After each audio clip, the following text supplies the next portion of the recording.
success. She made it in. I hear. Yeah.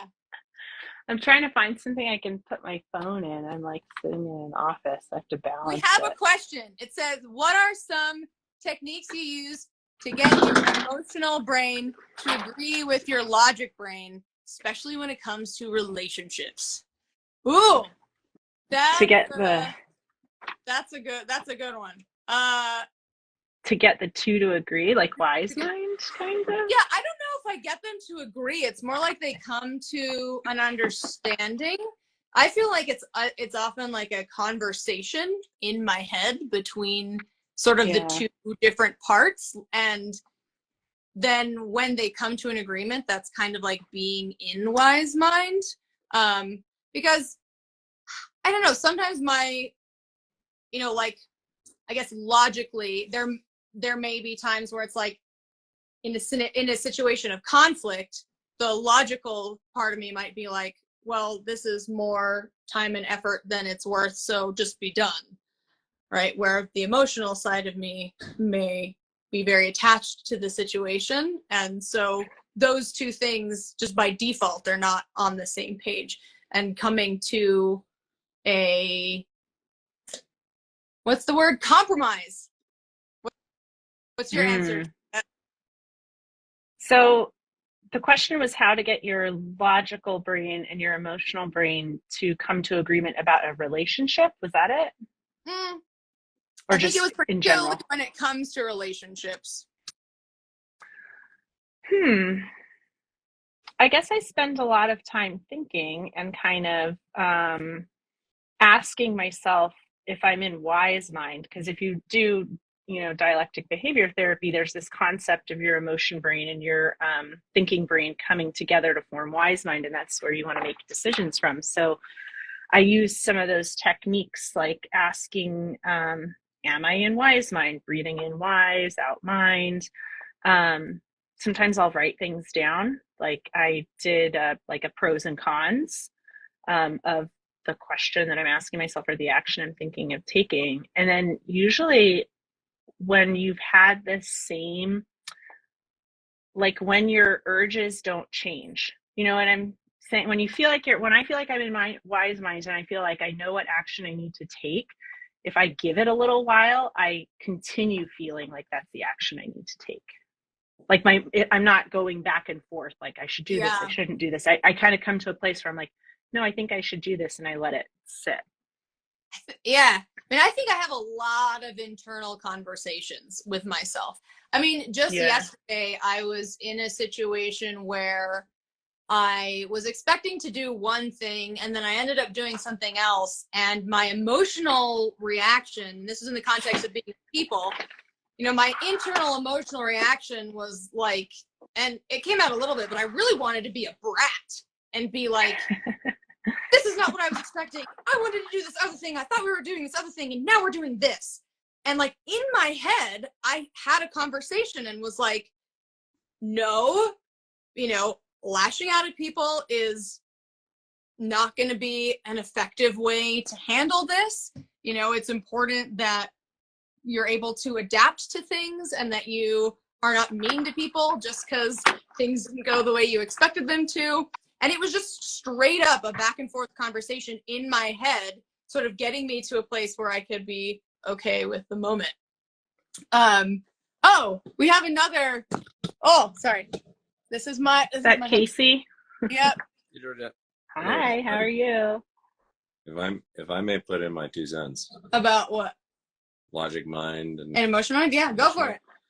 Don't just internalize it, especially if you're dating. Communication between each other and bouncing it off is that's a good one.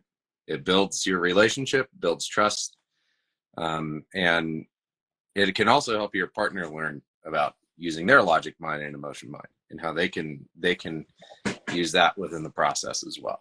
So yeah, I mean, one of the things that I think that I've done in the past is, instead of being like, this is how I feel like it is how it is, I say like, I feel like this is what is happening.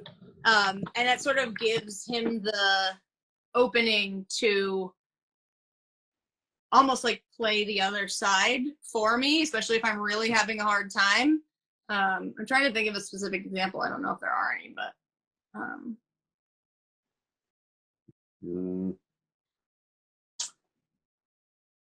Well, I mean, there's a situation we're going through right now with my mother, and you're like, let me get in there and be the bad guy for you and all that. Like, yeah, we've got all these emotions and we should, maybe pound some people into sand, but maybe not. And, where's the boundary? Even though we're married, she is part of the family, but then, how much of her responsibility is dealing with family related issues that are really outside from Zanny's actual sphere. And it's like, well, where is that boundary? So let's take our emotions, figure out where being the bad guy may be useful and or not. And use the logic mind to go, okay, where's emotion mind fit well? And it's like, well, how about when I'm dealing with the issues with my family, you console with me when I get home, and we figure out how to do an emotional support network as opposed to just lashing out at people in anger. Good guy, bad guy, kind of deal. So that's probably recent where you kind of bounce it off of each other and go, I feel this way, I want to help you this way, or I can come in, but then we talk about how we feel and what we may want to do, and kind of blend the logic mind into the emotion mind and figure out the best course of action. I do. Yeah, go. Bye, everybody.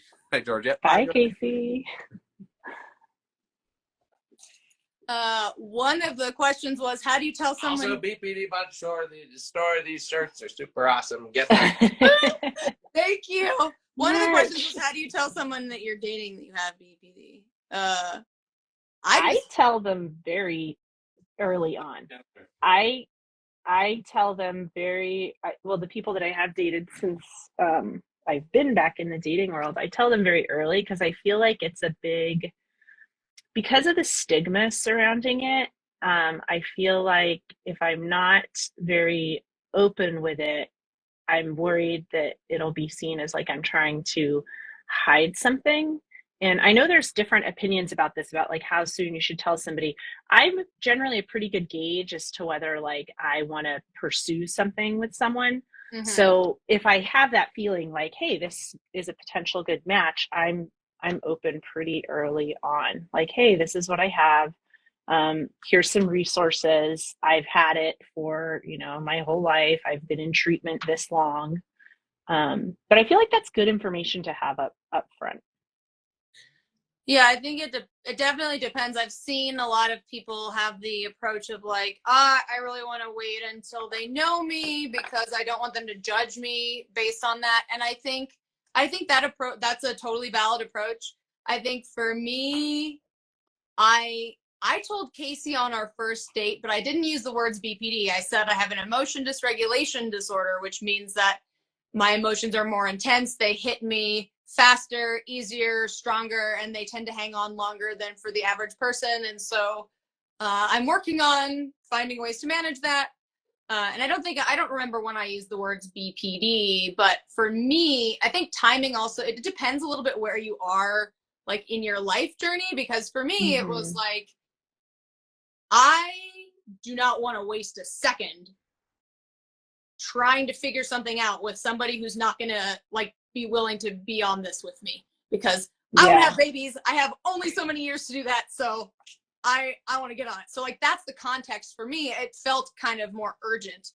So I think depending on where you are in your life, that probably makes a difference. Here's a good one. Surviving Christmas / the holidays with family tips. I get triggered by my siblings and how they make me feel invisible. So Georgette, what do you think about this one? I don't spend the holidays with my family. I don't spend the holidays with my family. I moved far away from my family. So I'm not the expert here because I haven't spent a Christmas with my family in I don't know how many years, but I don't know if that's an option for others. Not being a part of them. Yeah. I mean, you could, like in any situation where you feel like you're going into a situation where there's a lot of potential, oh, my mind's slipping, like invalidation. Like if you're going into a situation and you feel like, you know what, this could be a really invalidating situation for me. I usually practice a lot of positive self-talk. I'll practice like positive mantras before going into a situation in which I feel I anticipate feeling invalidated, and then kind of limit my time in those situations. Like, you know, maybe you don't have to stay 4 hours, maybe you stay 2, or take breaks and talk to yourself in a kind way.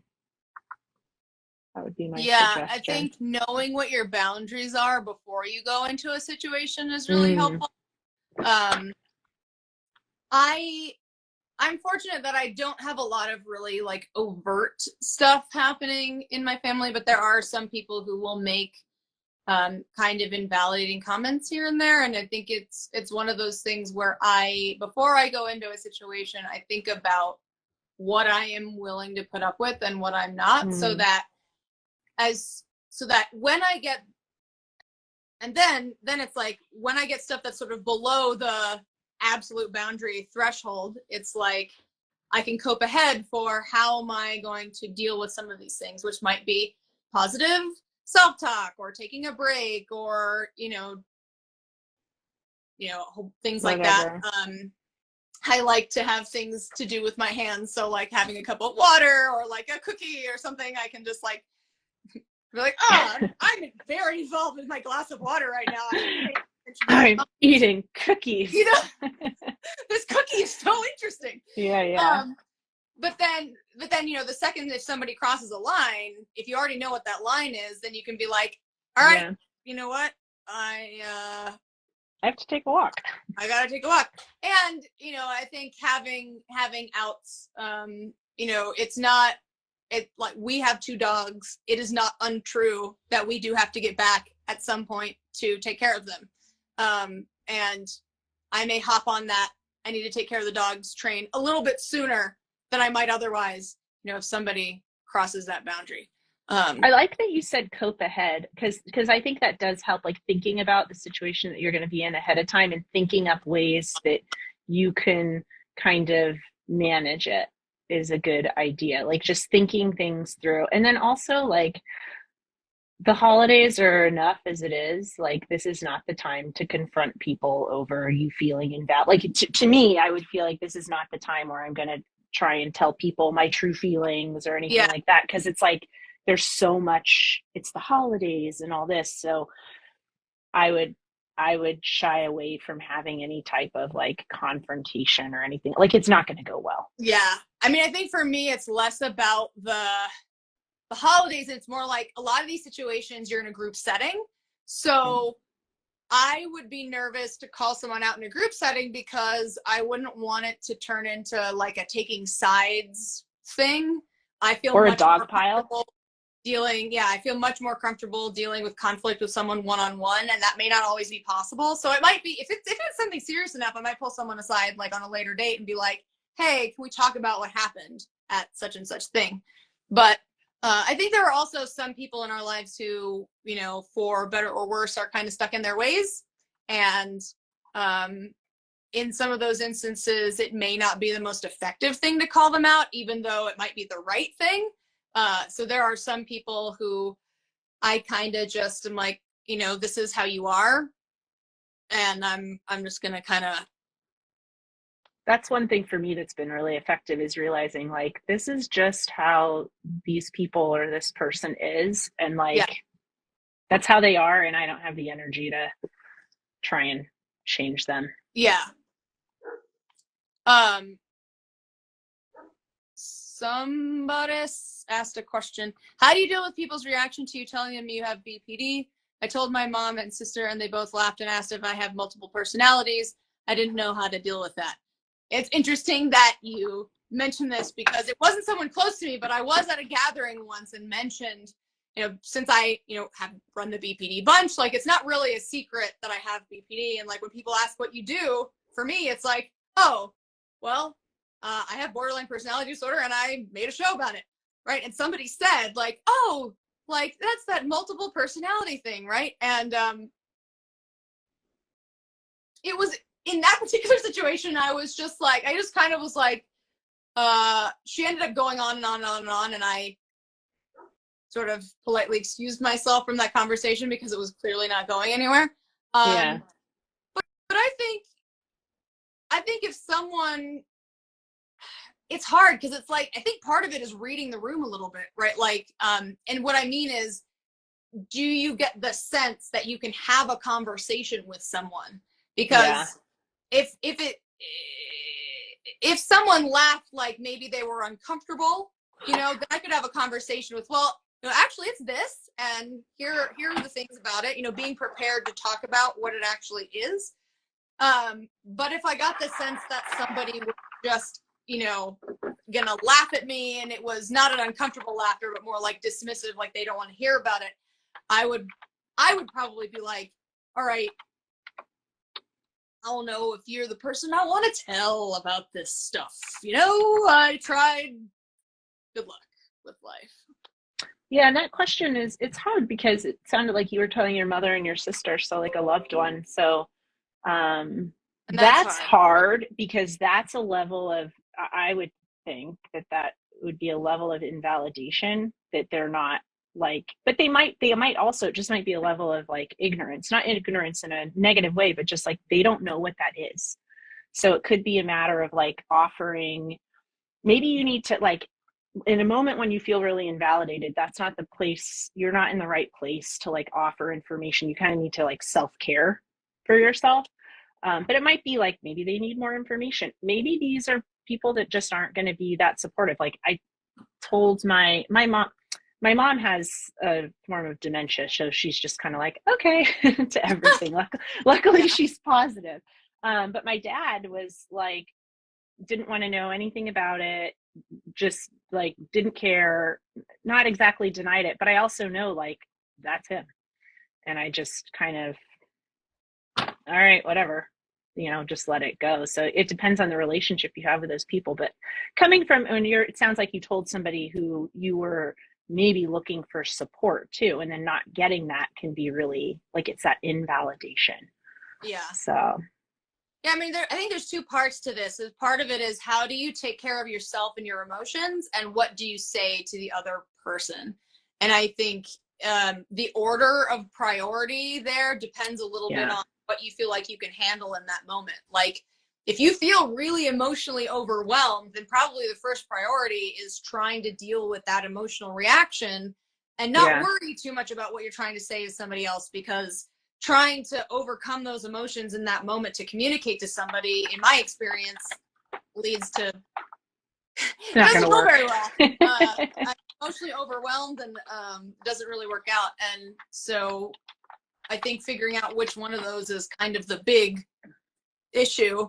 And then I think for me, explaining to people BPD from that emotion dysregulation piece, and also talking about it from the perspective that it's not the emotion itself that is the problem, but the fact that I am unable to effectively regulate my emotions means that I'm often reacting in ways that are not the most effective for the situation. And really focusing more on the behavioral side, because I have made the mistake, I think, of thinking about BPD too much as like, it is my emotions that are the problem. And then that leads people to, like, if I'm crying at something small, they're like, oh, it's the BPD, and it's like, that's not the BPD. I was born more emotionally sensitive. Like, I just have big feelings. Those are not, the big feelings themselves are not the problem. It's my inability to be able to regulate them. Those are, at least in my head, I think of those two things separately. So,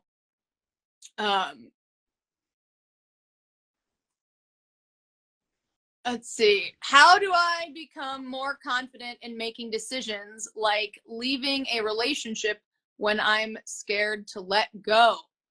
Ooh, I saw this one pop up. Yeah. Though this is a great question, and I feel like there's not like one answer because some decisions are hard to know whether it was a good one or not until after you made it. Yeah. But I do think that, like, in terms of leaving relationships, if you feel like you keep coming back to that and you have good, clear reasons as to why, I think we'll just make it any, generalize it to any decision. I think if you're always coming back to sort of the same place and the thing that's holding you back is a fear of pain, that's when maybe it's worth thinking like, I should make this decision. I mean, leaving relationships is one that's hard to undo, but there are a lot of decisions where you make it and then you can be like, oh, maybe I want to go a different direction, right? What do you think about making decisions in Georgette?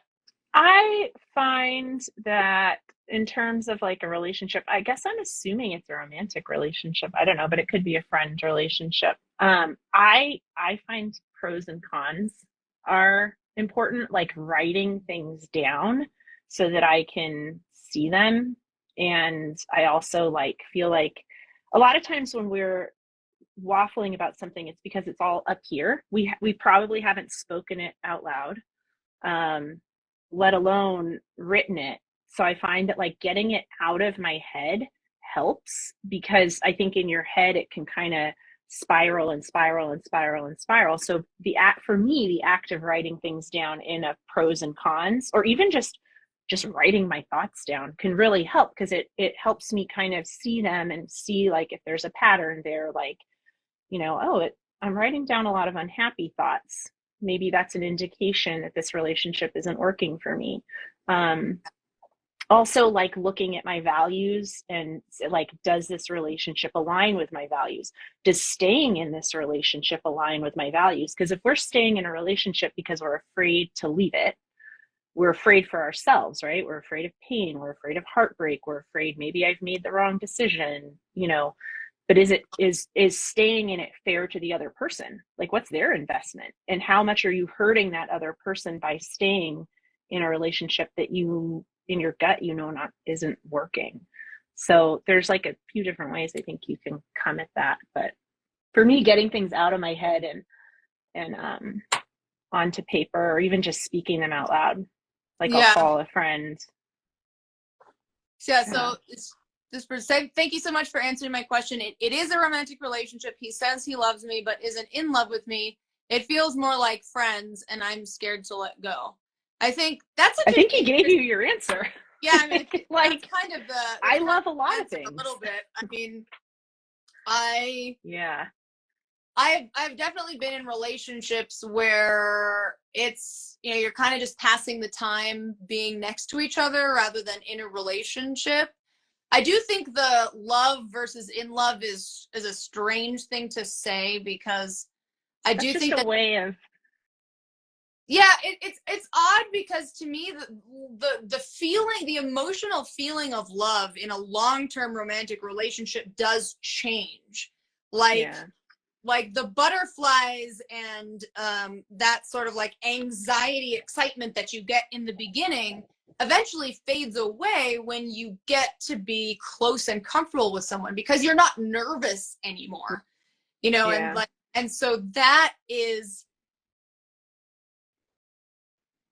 I think, this is just my guess, so take this with a grain of salt, but I feel like when people say I love you but I'm not in love with you, what I take from that, what they're saying is, I care a lot about you, but I don't care about being in a partnership with you anymore. That's a good way of putting it. And, this is one of those things where it'd be a good idea to check that fact, ask the person, is that what this means when you say that? Like, what do you mean when you say this? And that will probably give you your answer, because I'm not sure exactly what people mean. I mean, because love is not just a feeling, it's also your behavior. Having the emotion of love by itself is just a strong emotional attachment without any kind of behavior. It's just the emotional attachment part, and to me that's an incomplete love. I kind of feel too, like, so I was married for almost 20 years, and I never came to a point where I was like, I love you, but I'm not in love with you. Like that, the feeling of being in love stayed. And then my last relationship, same thing. And I think, I don't know, for me, if somebody says like, I love you, but I'm not in love with you, that would be a sign to me that like, okay, well, maybe this is a person that I don't need to be romantically involved with, because you also have to think of the opportunity cost, right? Yeah. The time that you're spending with this person who quite clearly said like, I love you, I'm not in love with you, you're losing opportunity to meet a person who will be in love with you. So it's like you're staying for a sense of safety, because it is scary to go out there and be single and to be on your own. But at the same time, you'll never get, you're losing all of this opportunity to have something better. Yeah. And I think, I had a moment of clarity in a relationship. I broke up with the person. We were apart for 6 months, and then I got lonely and went back and like convinced this person to be in a relationship with me again, and he ended up dumping me. And eventually that was how that relationship ended. And I think one of the things that I wish I had done was talk more to other people. I think it's important to have friends, or even if it's just your therapist, like someone who can remind you of what your wise-minded decisions are. Because we talked about this concept. I've talked about this with Georgette too, but we talked about this in an episode, and that was one of the things that Jay had said, was that like having people who can tell you like, yes, this is okay to make this decision, you don't need to go back to that. I think that can be helpful, because in the moments where the pain is intense, you can convince yourself that, no, I made the wrong choice, I need to go back. And it's like, I think pain and fear of pain have created some of the most vicious lies in my own head. So Yeah.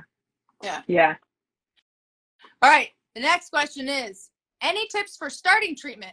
I only got diagnosed a few months ago, and I'm about to start SCM treatment, which is similar to DBT but less regimented. I'm in the UK. Well, first of all, I think that's amazing that you found treatment and that you're starting it, because I think that, that's like the first step, and that's that's wonderful that you found that. I found that when I started treatment, I threw myself into it. I lived it, I breathed it.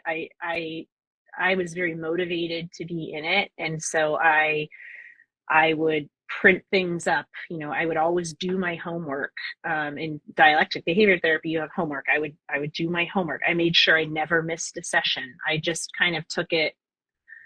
I was still working at the time, but I took that to be like my most important job. So I'd throw myself into it, take everything seriously.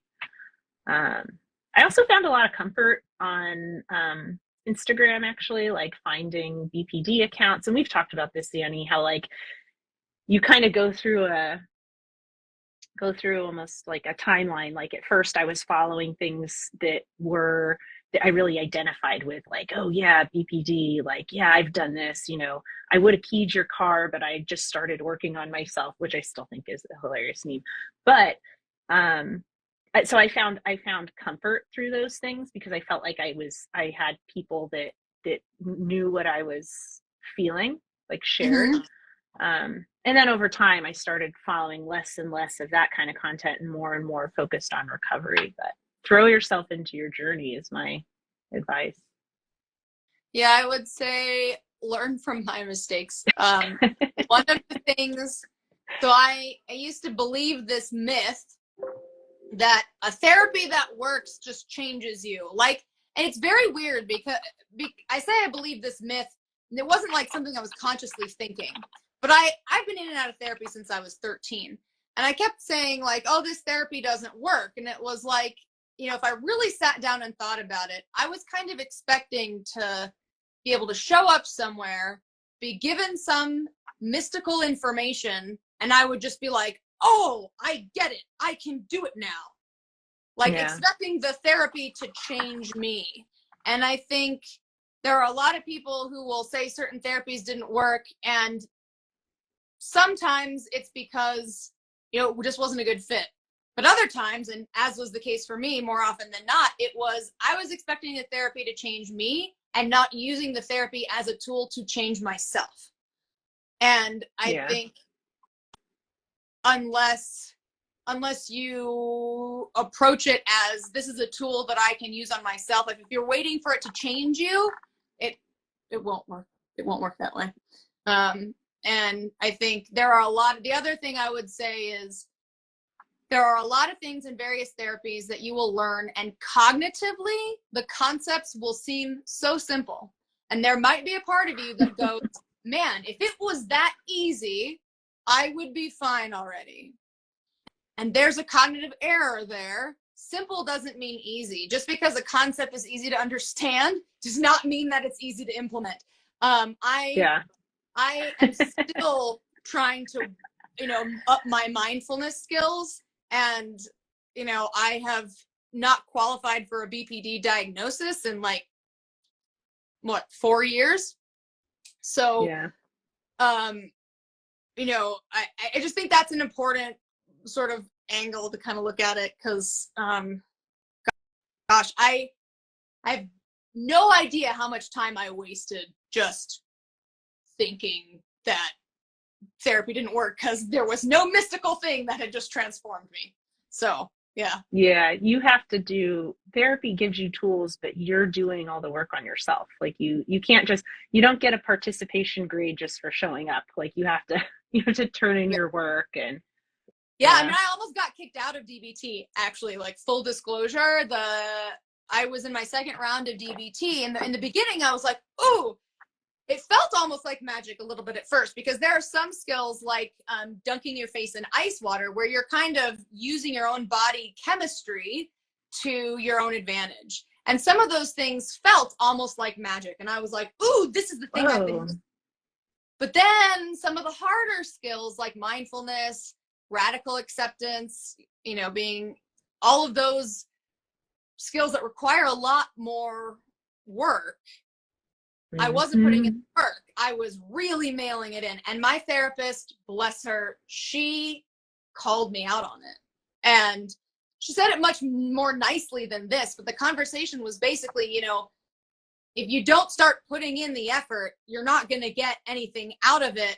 And, we would much rather spend our time serving someone who actually wants to do that work.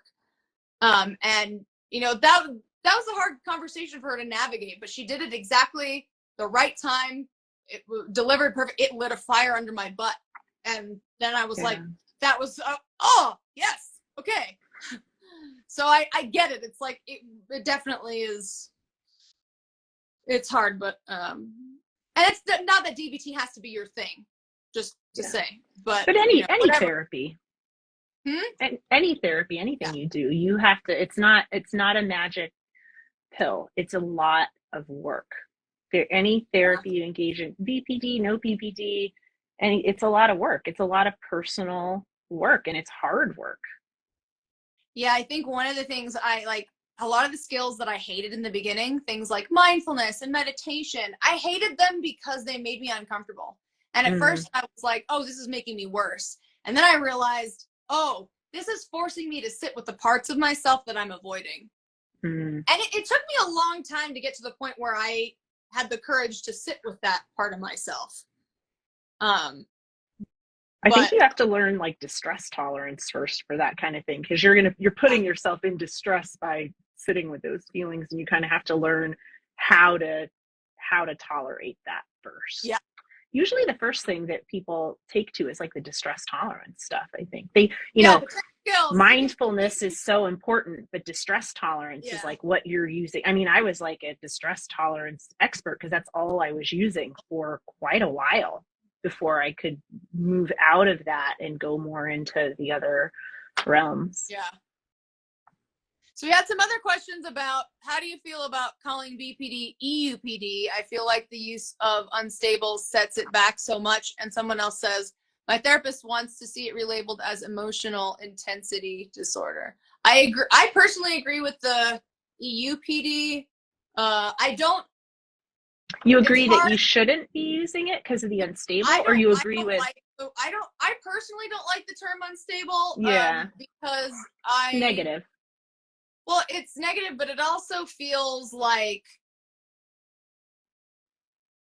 as somebody who comes from like a family of scientists, like when I think of unstable, I think of like an unstable substance where you just touch it and it explodes, and it's like, but the BPD has very specific contexts, right? It's not just like I'm unstable about all things. Each of us has things that set us off and things that don't. It's very context dependent. And I feel like that's an important thing that gets totally lost with unstable.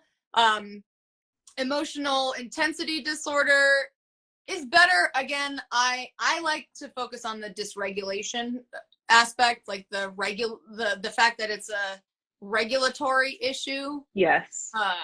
Because I don't like stigmatizing emotions. Right. I think, in my personal opinion, we should avoid stigmatizing emotions further. But I think it's always gonna, renaming it to anything. There's always going to be something that is challenging about it, because someone will have an interpretation of a word that I hadn't thought of. So it's at some point it is what it is, I guess. If you're in like if what you experience is in the DSM, like it's society, people are considering that a deviance from normal. So there's really no, like, is there any positive way to frame things like that? Something that's viewed as a deviance from, like, well, this is how most people do it, and you're over here. So I think any kind of name is always going to have some type of problematic connotation. Well, label's never going to fully encompass everything. No, right? No. So I actually liked starting to think of myself, especially when I learned about like my brain is different. It's nature and nurture, talking about like a form of neurodivergence. I like that. I actually like that way of talking about it, because it's still like, what is a divergence from, quote unquote, the norm. But I feel like we are kind of more respectful of neurodivergence, because it's a way of just saying, like, well, my brain works differently. Like, this is my norm, because my brain is different from your brain. Yeah. Someone also asked earlier about managing finances because of impulsivity. Oh my God, don't talk to me about that. And I'm like, that's an interest. I feel like you have the wrong people on the live.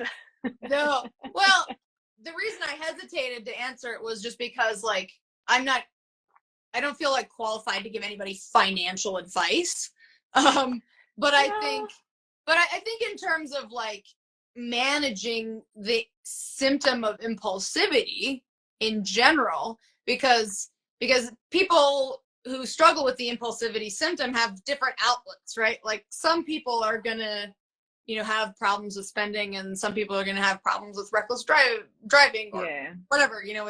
It's gonna be different for everybody. And one of the biggest things for me that's helped with impulsive urges in general is the 24-hour rule. Oh yeah, that's good. Is just, whether it's buying something, starting something, wait a day and see how I feel about it. Yeah. In a day, because if it's buying something, most likely it's still going to be there. Yeah. And it'll always still be there. If there's, like, I tend to impulsively get involved in a lot of projects because I have a lot of ideas and I want to do a bunch of, and then I end up with a ton of half-finished things that I can't possibly commit to. So stuff like that too. It's like, okay, let me wait a day and not immediately say yes to something. And I think anybody that comes to me with something and can't wait 24 hours to get my response, like whether I can commit to it, is probably not somebody I want to work with anyway. No. I actually can say, so I've struggled with impulsiveness related to like finances. So like buying things, and I can tell you the things I did to help curb it. It was, I took all my credit cards out of my wallet. I only carried one debit card. I would put things into shopping carts, not physically, but like put things online into shopping carts, but not buy them, and tell myself like I can, but it's just going to sit here for a little bit. Putting things into shopping carts so I wouldn't buy them right away. And then I would go back and I'd be like, why did I need this again? So that was helpful for me. And also like I took shopping apps off my phone. That helped. Just things that force you to, like, it's not so easy to just make the impulsive decision. Like, oh, I have to go, like, I have to wait till I get home and get my card out. Deleted all my saved credit card information from different websites. Those things were practically helpful. And then like there was one time, this was within the last year, I think, I went to a pet store and I saw a beautiful, it was a chameleon, but I kept calling it iguana. And it was the most beautiful iguana that I'd ever seen in my life. Like it was gorgeous. It had like the most, I didn't even know you could buy chameleons. I thought they were like some super rare thing. And I was ready to buy that chameleon. I was like, I'm going to get wallpaper. I'm going to put its cage like up to the wallpaper so it can match. I took pictures of it. Like I still have them on my camera roll. And I decided, you know what? The chameleon is going to be here tomorrow. Let me go home. And I was so glad I did, because I went to work the next day and I told my coworker, like, oh my God, I saw the most beautiful iguana or chameleon. So I need, it's like going to be the most awesome pet. It's going to look so good in my living room. I can change out wallpaper. And she was like, oh my God, Georgette, we just bought a chameleon. You do not want a chameleon. They're hard to take care of. Their cage is horrible. It's humidity. It's this, that, and the other thing. And I was like, oh my, I am so glad I did not buy a chameleon yesterday. Yeah. So it was like, I left the store without my chameleon. And then I was so happy I did. So anything you can do to put space between yourself and that impulsive urge, walking out of the store, giving yourself that time, because impulsive, you're like this, you're not thinking it through fully. Those are the things that help me. Yeah. Now I watch it when I go to pet stores. Yeah. I mean, like I said, I mean, when I say I don't feel, I'm not gonna be like, this is how you should manage your money. But like, the things that I've done, because I also have some of the impulsive challenges. I think I do the same thing, putting stuff in the cart and not checking out. The other thing is I have never had a credit card with more than a $500 limit. Ooh, that's because clever. I just had a feeling that if I ever had a really high level credit card, then I would max it out at some point, convincing myself I'd pay it off and then not. And that has made things a little bit more challenging, because if I want to get something that's more expensive, I have to find a way to finance it like through a financial institution rather than like on a card. But that's been a safer move for me personally. And then, even in the times when it was maxed out for several months, I wasn't accruing outrageous amounts of interest. Yeah. Anything with impulsivity, putting things in place that make you slow it down. Yeah. Yeah, I think it's especially hard with like smaller purchases, because you convince yourself that, oh, it's just $5 or it's only a couple dollars. You're there. And then all of a sudden you're like, where did $100 go? Yeah. And I also have ADHD. So sometimes I have a hard time like thinking outside of the moment. It's like, I'm not well connected to the consequences of those decisions, but I do like numbers. So trying to remind myself that like spending a couple dollars every day, $2 a day for a month is still $60, right? So scaling that up in my head and reminding myself that I can't do this all the time. And then also like giving myself space to be impulsive, like thrift shopping. If you find it, it's hard because some thrift shops are expensive, but that's one thing where it's like, you bring a set amount of cash, right? Don't bring your cards, set amount of cash, and you allow yourself to spend all of, $25, right, at the thrift store. Yeah. Right? That's one way that I've let myself kind of go a little crazy without going crazy, Yeah. I've done the same thing. I love thrifting. So, but I do the same thing. I'll say like, okay, I'm going into this store with X amount of dollars. That's all I have to spend. Whatever store you like. The other thing is that I keep like a spreadsheet of my budget. And so that I see like, this is where my money's going. This is where it's supposed to be going. And that helps me be like, oh, okay, like maybe there's $400 in my bank account, but I need that for the next 2 weeks. Yeah. Yeah. Yeah. Impulsivity is difficult, but a lot of these things really can help. Learning to wait. I'm not very patient, but I try. We all try. Just Sometimes space between the urge. Have you seen what was that movie? That thing's in several movies, but like freezing your cards. Oh, yeah. So you have to melt them.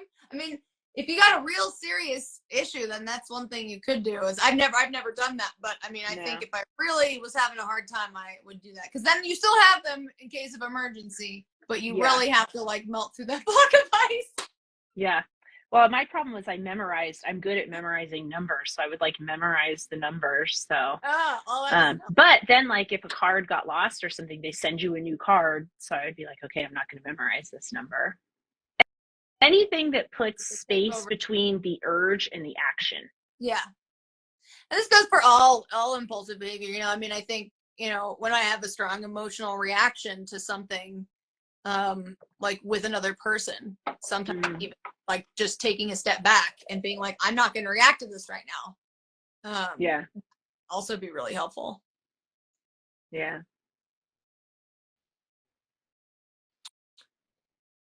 Rebecca says you can also do this electronically with an app. Like control the spending, like control your finances. There's a lot. That is one thing. There's a lot of.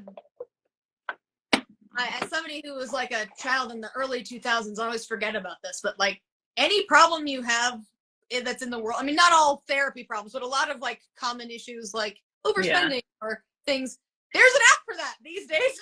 Well, there's also groups too. So like on Facebook, I joined I think it's called Females in Finances group. And, it's people put things in there from like, I just got $750,000. How should I invest it? To like, I can't pay my rent next month. But so I like have that on my feed. So I kind of see financial stuff, and sometimes the post will be like, how do I control? I have a spending problem. And then you have like 50 people say, this is what I did. So.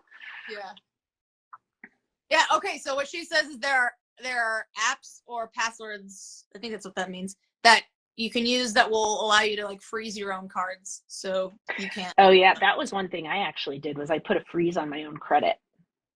I called, like you can call and say like, do not give this person credit. Like you can, it's like an identity theft type thing, but you can just put that on, and it was for like a certain number of months that I wouldn't have been able to open a new account if I wanted to.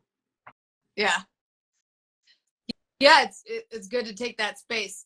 We have like 7 minutes. If anybody has any last like burning questions, now is your opportunity. For anyone new who's joined, we're here answering BPD related questions. The most recent one was, how do you deal with impulsive spending and having BPD? So if anyone has any last burning questions, definitely let us know. Georgette, did you have any thoughts about anything we've talked about? While we wait for any potential questions, do you have any thoughts about what we've talked about so far? Well, what did we talk about? We talked about relationships. Yeah, we've talked about a lot of things. We talked about relationships, how to know when to leave them. Talked about impulsivity in general, finances. I feel like there was something. Oh, starting therapy. What's some good things to do on starting therapy? I feel like I got it. Oh, I can see one question. I think, Zanny, you can see the questions. I don't know that I'm seeing everything. How do you deal with feeling unloved by a partner who has Asperger's? I mean, that's not really a BPD question, so I wouldn't really be able to tell you. I mean, in terms of feeling unloved in general, can answer that. But I So see. it's hard to it's hard to feel loved because it's hard to feel loved with BPD sometimes, always. Like my husband didn't general, have yeah. Asperger's, but it didn't matter how many times he said I loved you. I had this suspicion that he didn't, because I felt worthless and was like, how can somebody love me because I feel worthless? So that came from me. Like I had to work on myself to feel worthy. The other thing I think could be helpful in a relationship is if you're not getting a need met, using like a dear man form of asking for something might help, because you're giving very clear, like, this is what I need from you. But I think if you're dealing with a partner who has another form of neurodivergence, like Asperger's or autism, which they're kind of known for not being totally, like, I don't know how to say it, like emotionally connected, or like, you know what I mean? They kind of deal with, they express struggle. express themselves differently, and not in a way I think having you've got to have a really open talk, but you also have to know how do you feel loved. So like you can go online and take the 5 love languages. You can go on and take a quiz that'll tell you, like, these are my love languages, and then that gives you the tool to tell your partner's love languages might be different. So like the way I feel love is words of affirmation and gifts.